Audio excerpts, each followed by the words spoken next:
When trying to describe a film, a series, a book, we always give the main characteristics, the things that are more prominent from the show, to make it attractive, to get the other person to watch it, to read it as well. And this is no different from Stranger Things.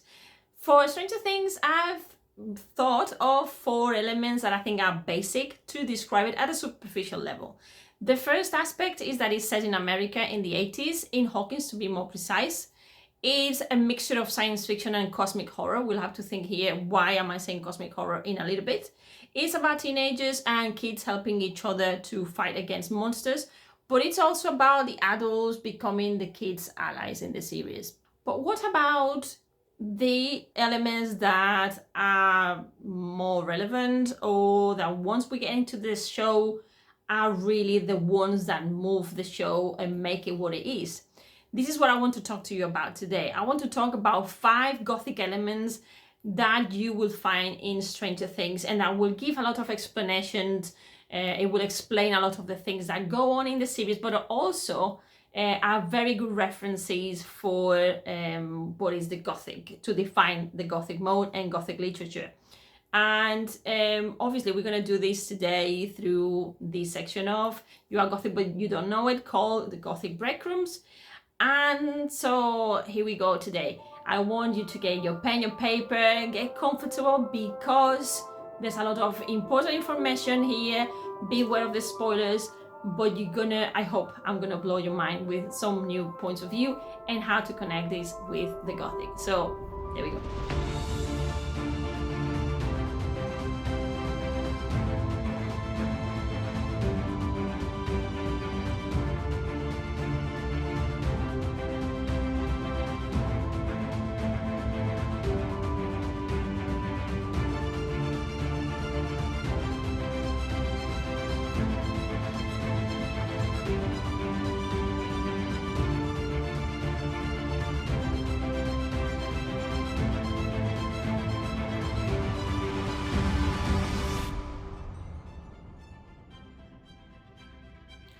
Welcome to episode 15 of Gothic Breadcrumbs from You Are Gothic But You Don't Know It in Alice in Gothic Land. I'm Alice, and this is a space where we talk about all the dark sides of our brains, of the Gothic literature, the Gothic mode, and I help you figure out more why do you like this kind of thing, and what you can learn from it, and how it's going to help you move on in whatever it is that you do in your life.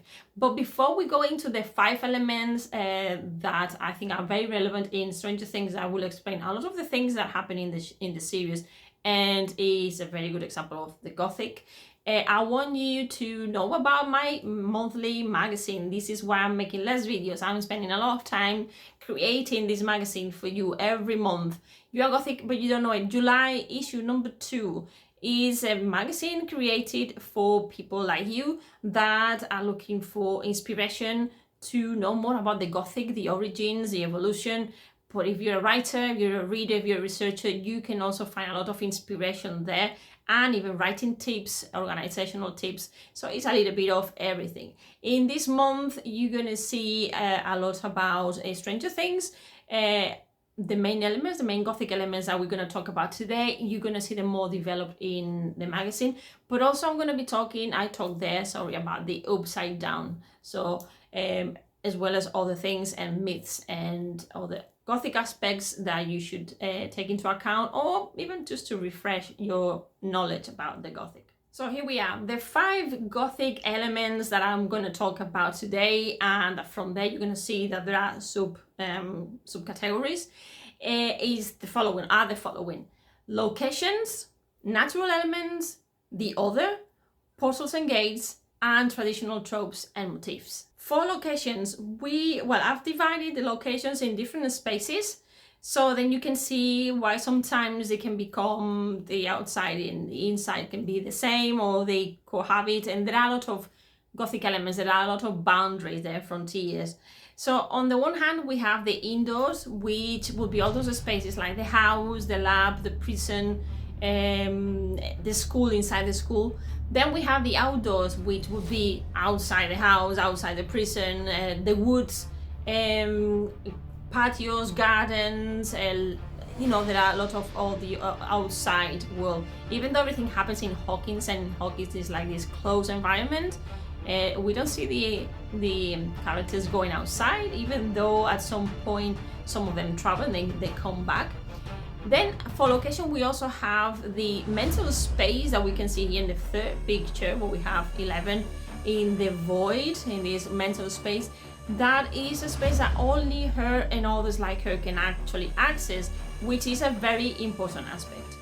Then we have the upside down, which we still don't know if the upside down is the world of the dead, if it's another dimension. There are many theories here.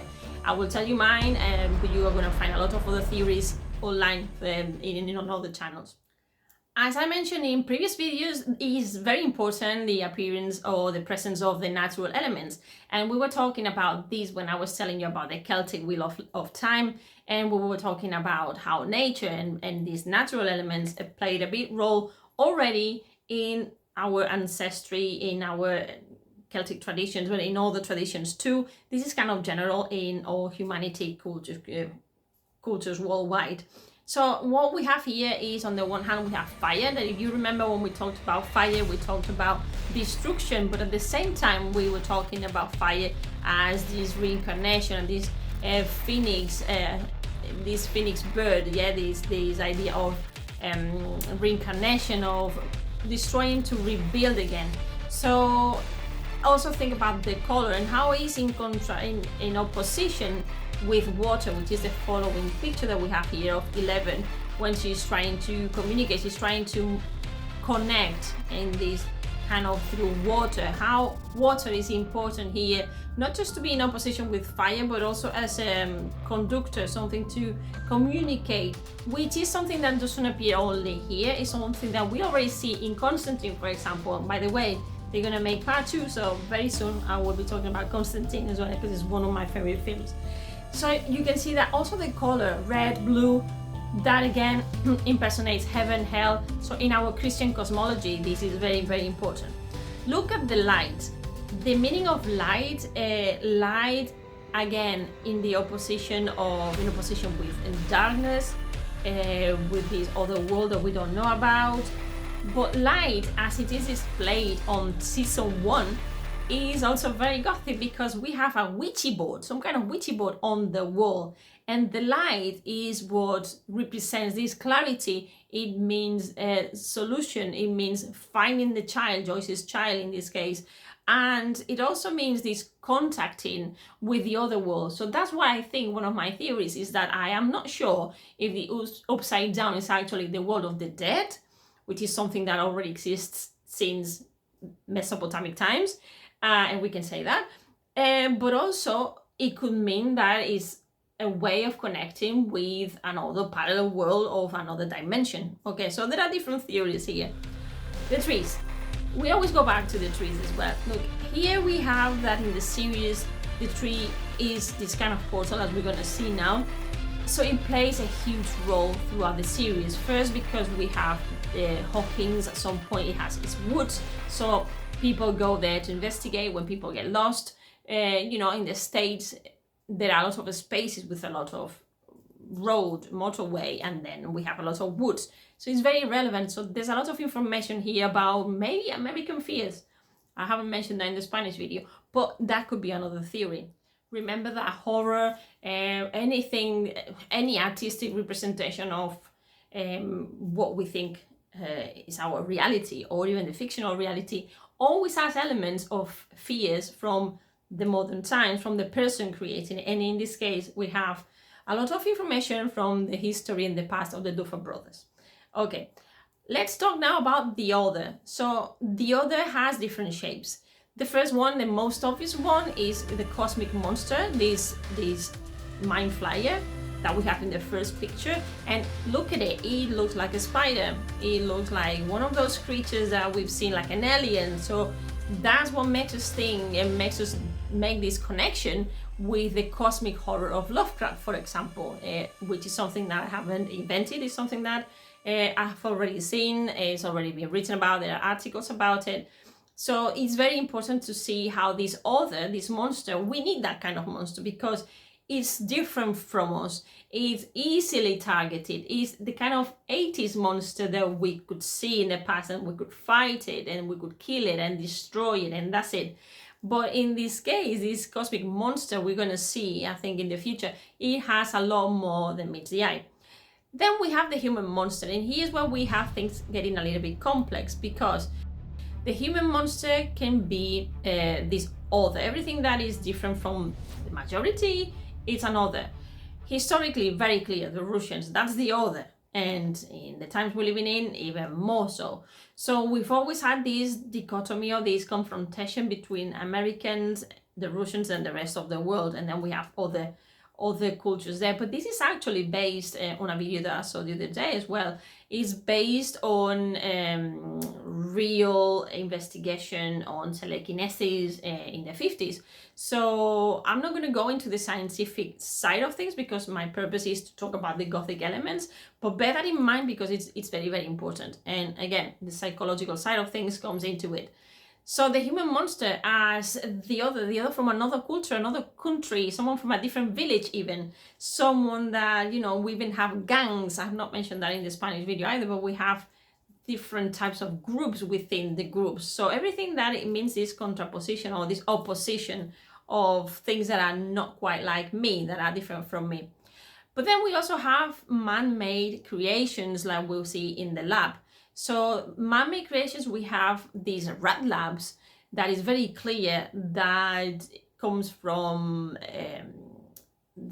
these, how can we say that, this necessity that some scientists have of having all the power, be like Frankenstein, to have the control. If with Frankenstein we had the control of the body, in Supernatural, in Stranger Things, we have the power of controlling the mind, and of this Frankenstein in the mind in these creatures, in these human beings that are special. We don't know why they're special. We don't know yet if they are born with these abilities, or if they've been developing them, or if it's because through drugs. So something that is still, there are a few theories there, but I don't think it's quite as clear as some may think. But again, this mad scientist always has existed, and somehow it gets tangled with these passions to be playing God. It gets tangled with politics, with military interest. Again, it's another way of controlling the other. So again, when we have the other, we always have this confrontation, we have manipulation, we always have this Thanatos instinct that Freud talked about destruction, destroying each other. This also leads me to possessions. Again, possessions come from the mind flyer. So the possession, we have Billy, but we also have Will. When he was possessed, his body was this spy was used as this carcass, as this vessel to spy on the humans. So if you think about this other, again, that we don't know if it's being constructed and built up in a lab, or it's just being contacting these military people through telekinesis. We still don't know how they all get there. But somehow, you know, we're thinking about the why, and keep asking questions, how far back can we go? But what is important is that when we possess a body, there's nothing more scary and more gothic than a body being possessed, because it's what we recognize as being like us, and yet this person is not the same. Also, is what happens with anything, and it's making me think about the fact of what happens to a person one gets a virus. And I'm thinking of Lyme disease, for example. When you get Lyme disease, this bacteria goes inside your system, your immune system, and it can make you cognitively dysfunctional. It can bring all sorts of other illnesses. It disimbalances all your immune system. So can you imagine living with an illness that actually takes over your body, and is invisible for the others, and they don't understand, and they can't help you? This is a little bit what's happening here when the mind flyer possesses these other two bodies, and how people react to this is a very interesting aspect to bear in mind too. Let's move on now to gates and portals, or portals and gates. And what we see here are some of the elements that we had before from the outdoors, the indoors, the nature.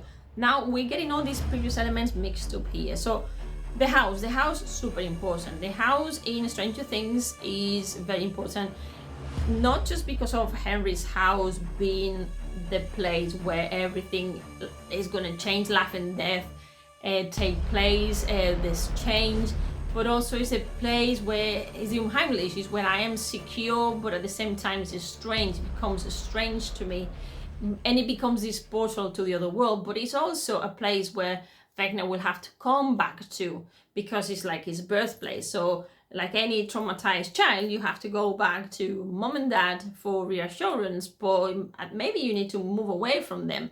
And we have this type of house, and we have other houses that are more like the protective houses that get invaded by the other again. So the families, people moving constantly, houses and things happening inside the houses. This is very important because they serve as portals. And in the upside down world, we can see the comfort zone of a child or one of the teenagers when they recognize their bedroom and their room and their things in the other side. Again, we see that this is being, again, like a portal to the other world. And there are different elements there that I'm not going to use now, and I'm not going to extend, like mirrors and etc., music, etc., that are also very relevant for the series, and that make up all these Gothic elements and all these Gothic characteristics. Again, we have the trees. We can see here Nancy getting out the tree, because trees, for some reason, the roots, if you think of Vecna and his tentacles, are they tentacles? Are they roots? Is it like a tree? We see how the clock gets stuck in the tree sometimes, but also on the wall. We can see that people get stuck in the tree, and almost like the tree has this other life. The tree sucks in the person. It's like this other portal. Is rooted on the earth, is rooted on what we know. But remember when I talked to you about the tree and its importance in another video, and how important that was for Tolkien or for Tim Burton or even for Mary Shelley. And it's this element of nature that it always fascinates us because it's so much like us. Then we have water. Water as a transmitter, water as an element that can help us move from one space to another. And here what we have is in the first episode, the first season, we have one of the characters that disappears. I've forgotten her name now. That disappears from the beginning, and actually what opens the portal is the fact that she was sat down next to the swimming pool, touching the water with her feet, and her hand was bleeding. So then that created opening this portal, and the Demogorgon could access and take it away, and you know the rest if you've seen it. Then we have the cracks on the wall, so important. The cracks on the wall, walls, ceiling, roofs, everywhere, anything that is man-made. Why are these important? For me, the cracks mean also, or the cracks of the building also mean the cracks of a failed society. It means all the places, all the corners that things can get through. Our fears, our worries, our shadows can come through these cracks. And it's very interesting how metaphorically they represent what goes in our heads, and it represents that everything that we build as human beings, as societies, it crumbles, is not fixed, it can change. It's not even immortal. Even if it's an object, still are not immortal. Our structures, yeah, you see where I'm going. So the next and last element, the Gothic element, are the traditional tropes and motifs.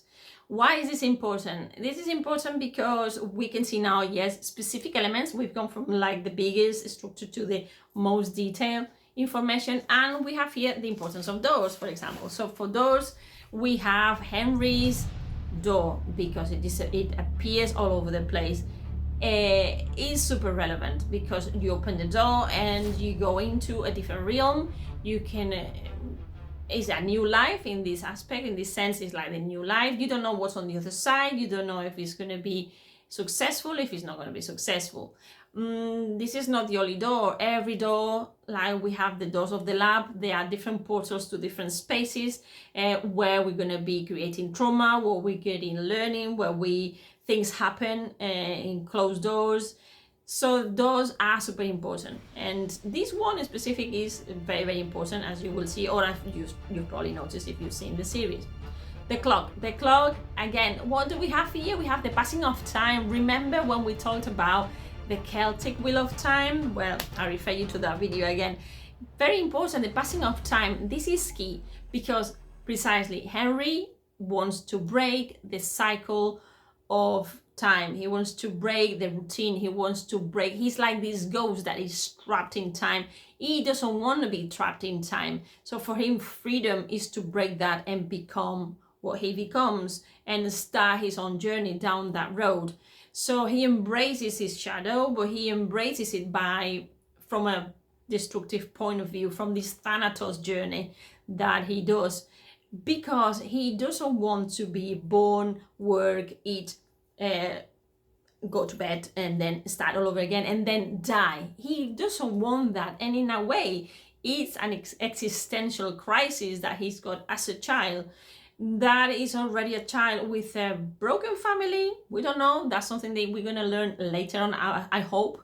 Because what we know that about Henry, he says his family wasn't as nice as it seemed, right? So we have here some kind of trauma that turns our character, or this character, into, even we could talk about schizophrenia, right? But I talk about more about this in the magazine, as I said before. But imagine, or think about it, going back to the picture, the clock again creates these cracks on the wall. This is what Henry has done. He's managed to crack the system somehow, and he's managing to unite again. It's like this veil is managing to break the divide between our world and this other world that we still don't know what it is. But also look at the colors on the wall. But the clock can appear also on the trees, as I said before. So again, going back to nature, can you see all the symbology behind? It's very, very rich. We have spiders. Spiders very important as elements, animals that insects that we don't like. In general, people dislike spiders because we fear them. And Steve, we have Steve here picking one of the jars and wondering what the hell is this. And also because the mind flyer has this shape, is a spider, maybe made up of all our anger, our fears, our phobias. We don't know what it's made of. Probably it's this cosmic, maybe it's like a bin that's been collecting all our traumas. I don't know. But it could be, anything could be from the writer's mind, anything is possible. But look at the importance of spiders as one of these Gothic elements that goes back in time. The same goes with bats. The same goes for bats. Imagine the bat. What does it remind you of? Exactly. It reminds you of Dracula. The bat as not this nice, cuddly thing that we see now on Facebook videos that you can feed it bananas, but this bat that throughout a lot of years has created anxieties regarding if he had infections, if he had if it's an animal that is verming, that sucks blood, that, you know, there's a lot of things there in the image of the bat. So having these demo bats that they call them in the series, it's very important also because they fly, and animals that fly create these anxieties, a little bit like the film of the birds, right? So you see we have a combination of elements that say a lot about the period of time where this is set, but also what has influenced the Duffer brothers and probably their own traumas. And they say that in some videos, they wanted to portray their own experiences at that time of their lives when they were teenagers, and what going to college and this transition from childhood to teenagehood meant for them. And this is something that they don't say in these words, but they say something on the lines, at least for season 4. The importance of the cemetery. Cemetery is super important because in the Gothic tradition, you know, ghosts, monsters, things like that appear. Zombies always have their home in the cemeteries, but also in this case, what we have is a character that needs closure because she's lost a brother, she's lost Billy, and she's still grieving her brother. She's still trying to come to terms with what happened. She needs forgiveness. So this will be her weak side, and this is at the point where Vecna is going to try to get her as well, to open another portal, because he fits through all these traumas. And then we have what is in the Gothic tradition, the blood curse and descendants. And this is quite complex because a blood curse could come from the inherited family, like we would have here. In a way, we don't know the history, Henry's history 100%, but there's something more that meets the eye there. But I'm thinking more on the lines of his own descendancy. So Henry was used in the lab as to be a study because of his abilities, but he had already opened portals. He had already opened the portal to connect with the Mind Flyer. But from him, we have that there are experiments, and these experiments have been transferred in the bodies of other characters, like 11. For some reason, 11 is closest to Henry. So that makes me think that scientifically, biologically, there's a strong connection that we don't know about yet. Not as much as with the others, but she's different because of probably the way she was made. Also think that we don't know up to what point there's been drugs, there's been the manipulation, how much genetics is that involved? Is she like his real daughter? But at the same time, he wants her like his partner in crime? Or maybe also, if you think about it, and there's no doubt, that at the same time that she's been created from him, she makes him the monster that he becomes. And that's what he says. No, I am not like this because of Dr. Brennan. You made me the monster. So, spoilers all over the place. So what we have here to wrap up now is a lot of Gothic elements that probably the Duffer Brothers were not thinking about because their influence is all from the 80s. 80s music, 80s horror films. They mention this all over the place. But obviously what they are showing is what they had inherited since the origin of the Gothic and horror. Going back in time, obviously, is all an evolution of something else. Before we go, I want you to tell me, after you've seen all this, I want you to tell me what other Gothic elements can you see in Stranger Things. So you can either write your comments down here in the video, if you are listening on the podcast, then you can write to me in alicegothicland@gmail.com. I'll be really glad to know your comments because that creates conversation and it creates more videos. But I'm gonna leave it here today. So if you would like to know more, yes, if you are curious and you are interested and you're thinking this is fascinating and you are willing to learn more about this, then I invite you to go to my magazine where I explain everything in a lot of detail.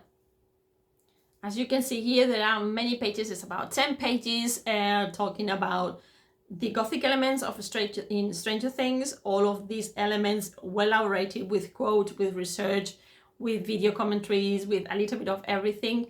And not just that, but there's also an article that talks about the Upside Down in case you are interested.